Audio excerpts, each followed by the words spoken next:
magbibigay mo tayo ng kung paano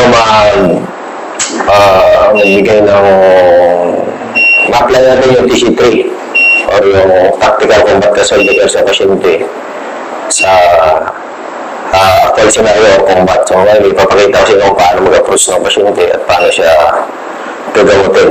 No? So ang tawag namin dyan ay casualty care assessment. No? So halimbawa, nag-operate tayo, naglalakad, biglang may nakawundin sa harap. No? Kasi usually ang medic nasa likod dyan o nasa gitna, depende. So, bang, higa ka. So, pag may nakita kayo nakatumba na pasyente, huwag nyo agad i-approach. No? Huwag nyo approach kasi may posibilidad na pwede lang kayong tamaan. No? So, ang gagawin natin is i-secure mo na natin yung perimeter. No? Kung pwede, kausapin natin yung pasyente, kung malapit lang, kaya mo bang gamutin ang sarili mo? Hindi, sir. O, hindi. Kaya mo bang gumapang papunta sa cover? Yes, sir. Hindi rin. Hindi rin. No?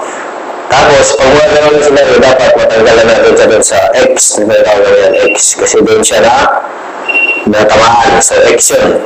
X, makahanap na X yun. Kaya dapat, ano ba ginagawa natin sa mga X natin?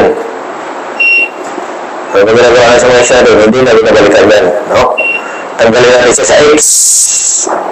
No? So, bago natin siya tanggalin, siyempre, huwag kang approach ng basta-basta. Kasi, pwede kang maging casualty, matamaan. So, ang gagawin natin is i-secure natin yung perimeter.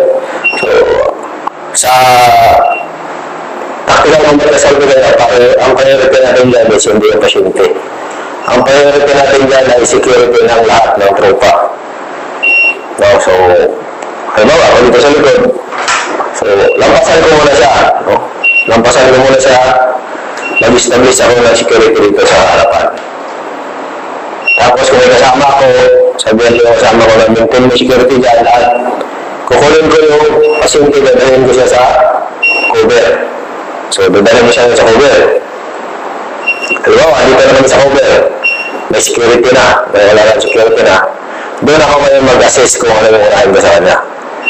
No? So, halimbawa, makita ko ng pasyente. Ang unahin mong i-assess palagi ay yung massive bleeding. No? Lahat ng dumudugo na massive. So, ano ang mga critical area ng katawan natin na pwede magkaroon ka ng massive bleeding?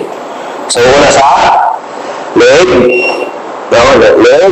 sunod sa kilikili, sunod sa sili. Yung tatlong area na yan ay napaka-critical. So, kasi pag yan ang dumugo, yan ang tinamaan, baka minuto lang, hindi na bumigay ng tao. So, paano mag-assess?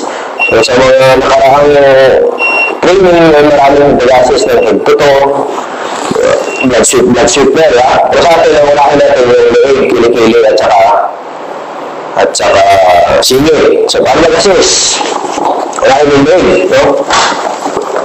Leeg, tingnan kung may dugo. Kung may dugo, halimbawa, may dugo. May dugo, ulit niya. Lagyan natin ang bandage or bracing. So, bracing, pwedeng gasa, pwedeng regular bandage. So sa paggawa ng bracing, hindi mo isalpak na sa lahat. Dapat naka-laylay, no? Yan, magagawa siya. So, yung dulo niya, gagawa tayo ng parang small ball, dito yung ano niya. Tama. O, dito sa kabila. O. Yan. Dito sa kabila, no? So, kung dito, ipasok natin itong gasa sa loob ng sugat. Kung gano'n kalamin, punuin natin ang gasa. Kasi ang dumudugo dyan nasa loob, hindi nyo nasa labas. So, hanggat mapasok natin yung daliri natin, ipasok natin. Hanggang sama, mapuno yung sugat na ng gasa. Pagkatapos, huwag mo na natin siyang i-bandage, balutin, no? Kasi hindi na tayo tapos mag-assess. Pwedeng pahawakan natin sa kasama natin, or kung kaya na pasyente, pahawakan natin sa pasyente. So, dito lang muna to. Holding pressure for 2 minutes or 3 minutes ang minimum na dapat dito lang na para ma-clot. Pagkatapos, sunod sa leg, dito tayo sa kilikili. Kilikili, no? Pag ganyan, pa! So, kung may dugo na naman ulit, siyempre may sugat yan, may dugo. So, i-dress na naman natin siya. No, i-dress naman natin.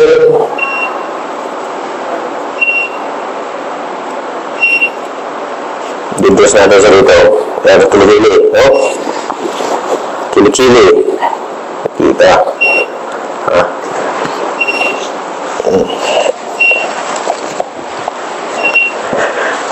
So, dito sa kilikili. Yan. Yan. Dahil namin yan ay fingering technique.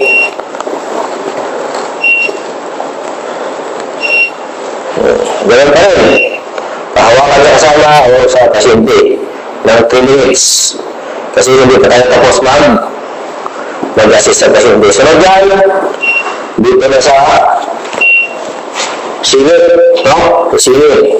So, ganun din. Kung may dugo, bersihkan natin. Kung walang dugo, huwag natin, siguro, huwag natin bersihkan. So, sunod dito sa singit. Dito tayo sunod sa paa at saka sa kamay, no? Kamay, up muna kasi mas malaki ang kamay, up, up. No blood, kabila, no blood. Kung may blood, i-brace natin. Kamay, ilang din. Huwag natin diretsuin. Kasi hindi mo malaman kung saan banda yung dugo. Hindi na lang, ano? Ayan, may pressure. Ganun din dito. Pagkatapos yun, sa chest na, tanggalin natin yung banduler. So, ang pag-assist sa chest is pag ganun. No? Para raking motion. Para makita mo kung may butas. Blood, wala. So, kung pasyente hindi makagalaw, pwede mo na siya itagilid. Pag ganun, kung pwede mo pumunta sa'yo, check mo rin yung butas. Oh. Kung wala, maganda. Kung mayroon, pag ang tama ay, ang tawag natin dito ay box. Pag ang tama ng pasyente dito sa box na to, ang gagawin natin ay yung tinatawag na chest seal. Oh, chest seal. Ano yung tsura ng chest seal na yan? So, chest seal,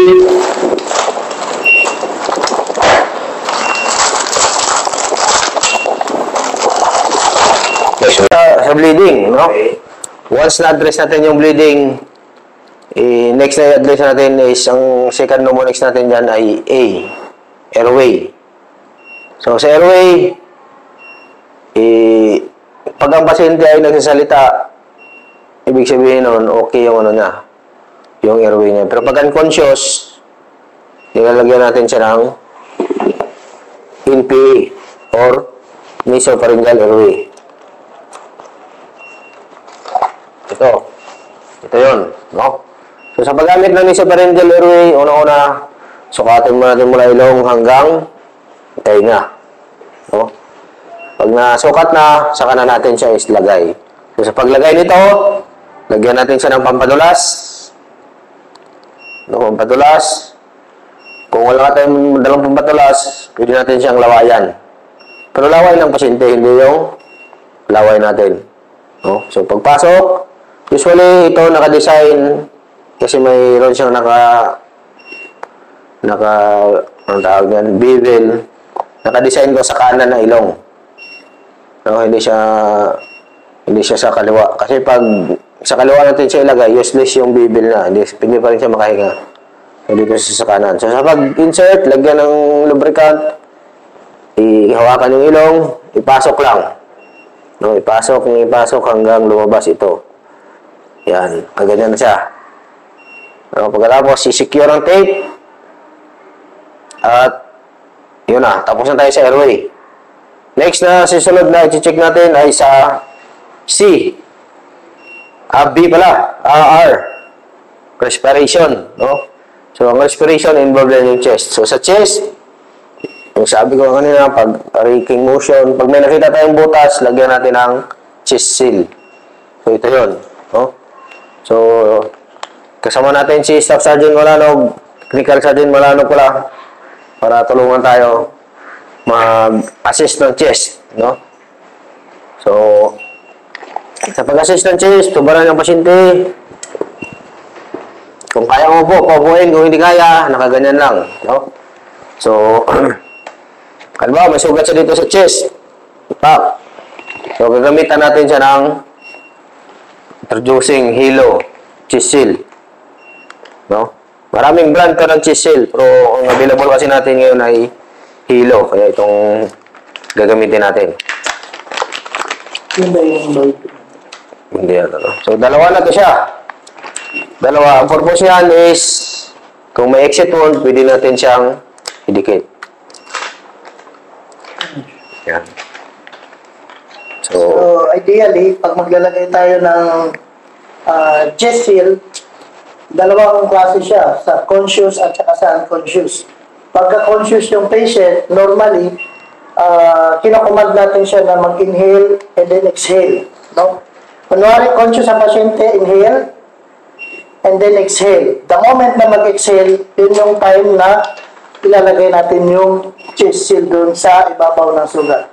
Rationale nun is, nakapag-exhale totally yung patient para ideally, lahat yung nasa loob na hangin na trap doon sa lungs niya is mailabas initially. So, yung pangalawa is yung unconscious. So, since unconscious, hindi ka makapagbigay ng command, so antayin mo na lang na nakapag-exhale yung patient bago mo siya ilalagay directly over the wound. So, ganun lang siya kadali ilalagay yung chest seal. so, ito para sa entrance, kung for example may exit siya, lagyan din natin ng chest seal yung exit wound niya. So, ang tanong dyan, anong unahin natin? Yung entrance ba o yung exit? So, ang sagot namin dyan, kung ano yung una mong makita, no? Hindi yung, kasi ang usually common na sinasabi nila, unahin daw ang exit kasi mas malaki. Pero sa combat medic, kung ano yung una mong nakita, yun yung una mong i-treat. Okay, so halimbawa, nagagay tayo ng chisel sa harap, i-check din natin yung sa likod. Pwede natin siyang patagilidin, pwede rin natin siyang papuin kung kaya na. So, tagilid, ganoon ba rin? Exhale, exhale, exhale, lagay.